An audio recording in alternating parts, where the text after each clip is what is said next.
জনগণের করের টাকায় ইমাম ভাতাও দেওয়া যায় না, পুরোহিত ভাতাও দেওয়া যায় না, পুজোর অনুদানও দেওয়া যায় না। জনগণের করের টাকায় আপনি অন্য কোনো অনুষ্ঠানে জলসা কিচ্ছু করা যায় না। আচ্ছা, ইমাম ভাতা দিয়ে কোন মুসলমানের উন্নতি হয়েছে? ধর্ম এবং রাজনীতি যদি মিশে যায় তাহলে তার থেকে ভয়ঙ্কর কম্বিনেশন আর কিছু হতে পারে না। ট্রেনিং দিতে গিয়ে বলছে, যিনি ট্রেনিং দিচ্ছেন, তুই যদি এক লাইন লিখতে পারিস ইংরেজিতে একটা সেন্টেন্স। শামীমদা, আজকে নতুন সরকার সপ্তম পে কমিশন ঘোষণা করেছে, কিন্তু ডিএ নিয়ে একটা আগ্রহ ছিল। ডিএ নিয়ে দেখুন, আপনাকে বলি, এটা অনেকেই আমাকে ফোন করছেন এবং জানতে চাইছেন। ডিএ নিয়ে সুপ্রিম কোর্ট নির্দিষ্টভাবে নির্দেশ দিয়েছে, সরকারকে ওটা পালন করতে হবে। আচ্ছা, সরকার ঘোষণা করুক বা না করুক, আচ্ছা, এটা ইম্যাটেরিয়াল। মানে কিন্তু সরকারের এজেন্ডাতে ছিলই না বিষয়টা, না থাকার কথাও না। আচ্ছা, তার কারণ আপনাকে বুঝতে হবে, এই রায়টি সুপ্রিম কোর্ট দিয়েছে। সুপ্রিম কোর্টের রায় সরকার এজেন্ডা হিসেবে গ্রহণ করুক বা না করুক, সুপ্রিম কোর্টের রায় তো আপনি বাইপাস করতে পারেন না। সুপ্রিম কোর্টে বলে দিয়েছে ডিএ দিতে হবে এআইসিপিআই অনুযায়ী, একটা কমিটি তৈরি করে দিয়েছে। কমিটি সেই সময় সরকারকে ডেকেছিল, কনফেডারেশন অফ স্টেট গভর্নমেন্ট এমপ্লয়িজদের আমাদের ডেকেছিল।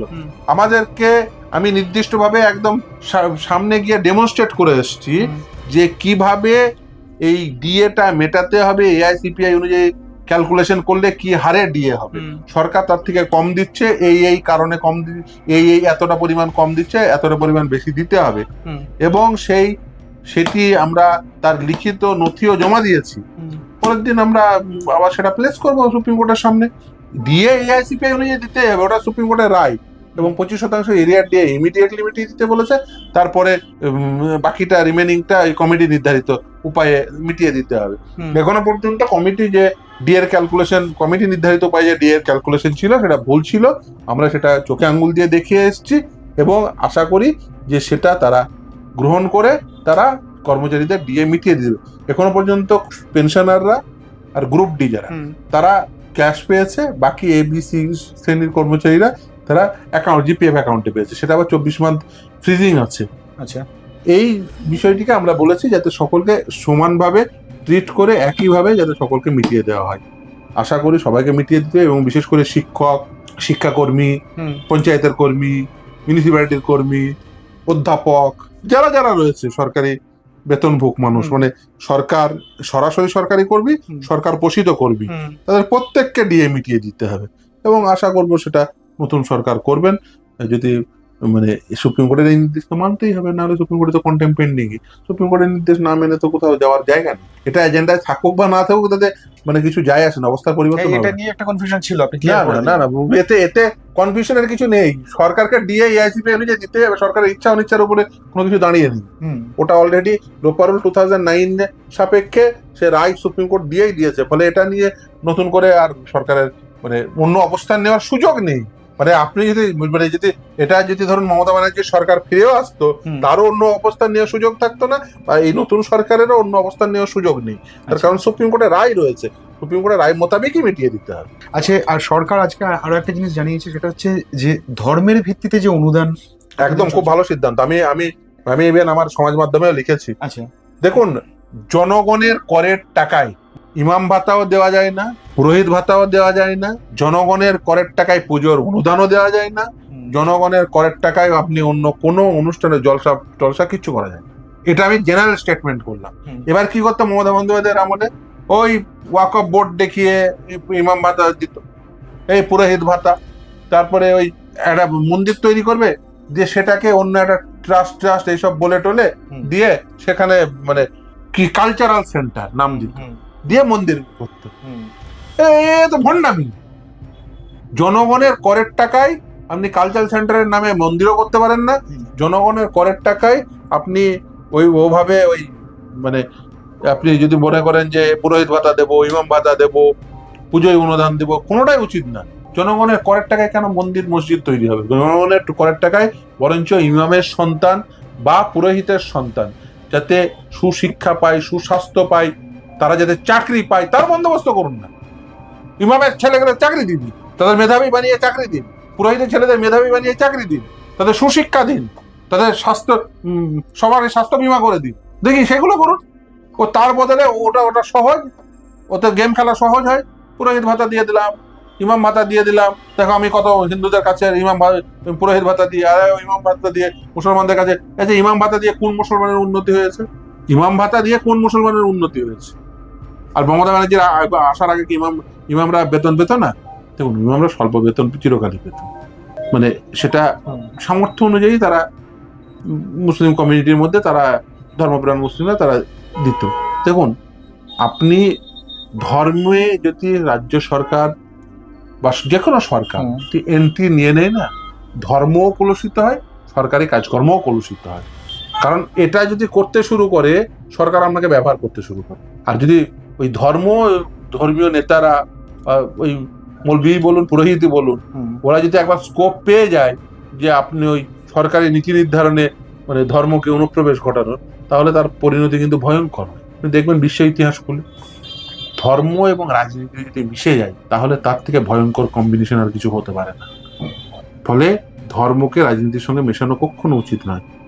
এই ধর্মকে রাজনীতি বিযুক্ত করতে এই গোটা বিশ্বব্যাপী বহু মানুষ প্রাণ দিয়েছেন, বহু মানুষ লড়ে গেছেন। সেটাকে আবার নতুন করে ফিরিয়ে আনবেন না।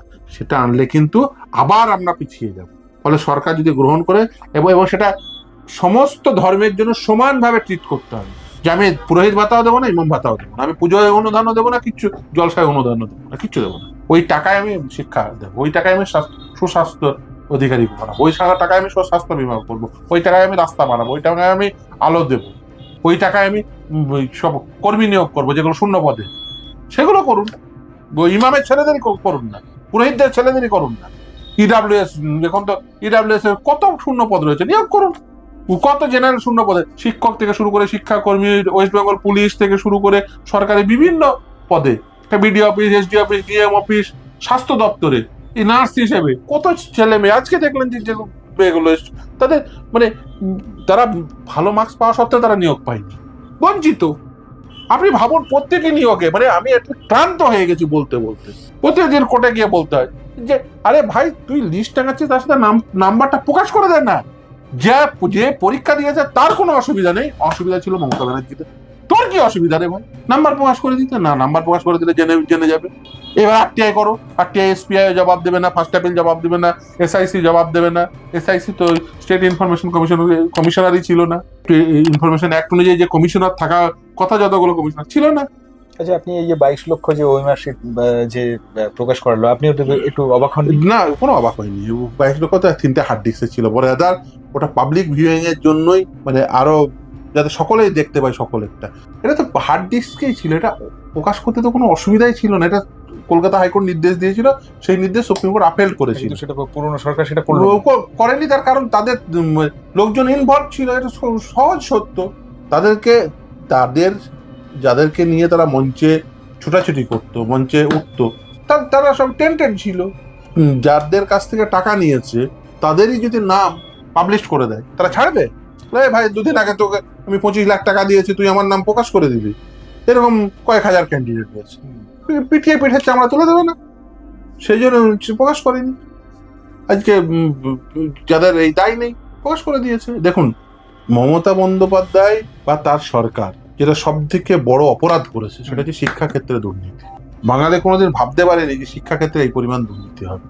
দেখুন, যে 4টে লোক নিয়োগ করলেন, 20,000 একটাও করা উচিত নয়, কিন্তু এটা 20,000 নিয়োগ হচ্ছে, 4টে লোক হতে পারে। কিন্তু আপনি যদি দেখেন যে না, 80% লোকই সবাই 2 নম্বর, এটা তো মানে অভাবনীয়। একজনেরও 2 নম্বরই পথে নিয়োগ হওয়া উচিত নয়। কিন্তু আপনি দেখেন একটা নিয়োগের 80%ই হচ্ছে 2 নম্বরই। একটা নিয়োগ হচ্ছে তার না মানে খাতাপত্র, কাগজপত্র কিচ্ছু নেই। আপনি আজকের দিন পর্যন্ত আপনি বলুন তো, আপনি মমতা ব্যানার্জিকে কালকে জিজ্ঞাসা করবেন যে তোমার আমলে যে কটা ইন্টারভিউ হচ্ছে, ইন্টারভিউয়াররা তো সবাই নাম্বার দেয়, একটা শিটে তো নাম্বার দেয়। সেই শিটটা, মাস্টার রোলটা তুমি বের করো, যে শিটে ইন্টারভিউয়াররা নাম্বারটা বসিয়েছে। একটা পাবেন না মমতা ব্যানার্জির আমলে, একটা খুঁজে পাবেন না। শুভেন্দু মুখ্যমন্ত্রী হয়েছে তো, আমি ওই জন্য একটা ওপেন স্টেটমেন্ট দিয়েছি যে মমতা ব্যানার্জির আমলে যত নিয়োগ হয়েছে, কোনো দপ্তর দেখা দরকার না, স্বাস্থ্য দপ্তর, ফরেস্ট, সমস্ত দপ্তরে, শিক্ষা থেকে শুরু করে প্রতিটি দপ্তরে যা নিয়োগ হয়েছে, পুলিশ থেকে শুরু করে পিএসসির মাধ্যমে নিয়োগ, কলেজ সার্ভিস কমিশনের মাধ্যমে নিয়োগ, এসএসসির মাধ্যমে নিয়োগ, প্রাইমারি বোর্ডের মাধ্যমে নিয়োগ, যত নিয়োগ হয়েছে সমস্ত নিয়োগে জুডিশিয়াল এনকোয়ারি কমিশন বসিয়ে দিন। প্রাক্তন অনেক জাজ রয়েছে, তাদের যে জুডিশিয়াল এনকোয়ারি কমিশন বসিয়ে দিন, তারা রিপোর্ট ফাইল করুক, সরকার সেই রিপোর্ট অনুযায়ী ব্যবস্থা গ্রহণ করুক। আমি তো প্রতি নিয়োগে আসতো অ্যাডভার্টাইজমেন্ট দিত, স্যার দেখুন এই প্রকাশ করেন। প্রতিটি নিয়োগে, ইচ অ্যান্ড এভরি নিয়োগে, মানে এত মানুষ তাকে করাপশন করে, তার একটা লিমিট থাকে, লিমিটলেস করাপশন। এর কোনো করাপশনের কোনো মা বাবা নেই। আমি ভাবতাম যে এই বাচ্চা ছেলেমেয়েগুলো যারা মেধাবী, তুই বাবা দুটো রাস্তা বানাচ্ছিস, এদিক ওদিক করছিস, সেটা অন্য জিনিস, দুটো প্রমোটারের কাছ থেকে, দুটো এর কাছ থেকে, সেসব অন্য জিনিস। মেধাবী ছেলে মেয়ে শিক্ষকতার পদে। এই যেদিকে যাচ্ছে নতুন সরকার, তাতে কি পুরনো সরকার তো জাস্ট কয়েকদিন এসছে, এটা তাদের হানিমুন পিরিয়ড। এই নিয়ে বলার মতো জায়গায় এখনো পর্যন্ত সরকার বলা উচিতই নয়। তার কারণ হচ্ছে যে কোনো সরকার তার পুরো বিষয়টিকে জানতে বুঝতে, পুরো বিষয়টিকে কোপ আপ করতে একটা সময় লাগে। এটা দুর্নীতির ব্যাপারটা থেকে তো আস্তে আস্তে মুক্ত করার চেষ্টা করছে, বেশ কিছু চেষ্টা করা উচিত। তো দেখুন, দুর্নীতির ব্যাপারটাকে একেবারে চেষ্টা শুধু না, দুর্নীতির সমূলে বিনাশ করতে হবে। এবং শুধু তাই না, এ দপ্তরে যা লোক ঢুকে, যে ডাব্লিউবিসিএস পদে, ডাব্লিউবিসিএস বিভিন্ন পদে, সে WBCS group A, group B, group C, group D, BDO থেকে শুরু করে বিভিন্ন পদে, আপনি কি শুধুমাত্র ভাবছেন সাদা খাতা শিক্ষক রয়েছে? সাদা খাতার ভিডিও পাবেন না, মেলা সাদা খাতা ভিডিও পাবেন। আপনি গিয়ে দেখে আসবেন ব্লগগুলোতে, নিজেই বুঝতে পারবেন। বলতে বাধ্য হচ্ছি, অনেকে অনেক কিছু বলে যায়, তো সব কথা তো ক্যামেরার সামনে বলা যায় না। আগেকার ভিডিওর কোয়ালিটি আর এখনকার ভিডিও, ওই মমতা ব্যানার্জির আমলে যারা ভিডিও হয়েছে তাদের কোয়ালিটি সবার বলছি না, আপনি দেখবেন না।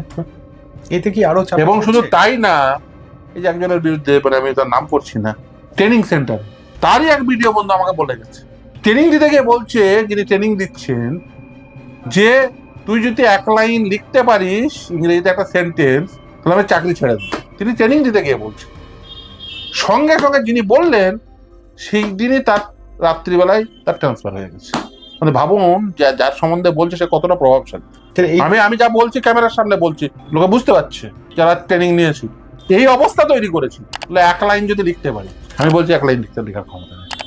শামীমদা, এই যে পরিস্থিতি, তাতে কি প্রাক্তন সরকার আরো চাপে পড়ছে? মানে বিশেষ করে মমতা বন্দ্যোপাধ্যায়, অভিষেক বন্দ্যোপাধ্যায়, দেখুন, চাপে পড়ার বিষয় না, তারা প্রাক্তন হয়ে গেছে, ক্লোজ চ্যাপ্টার।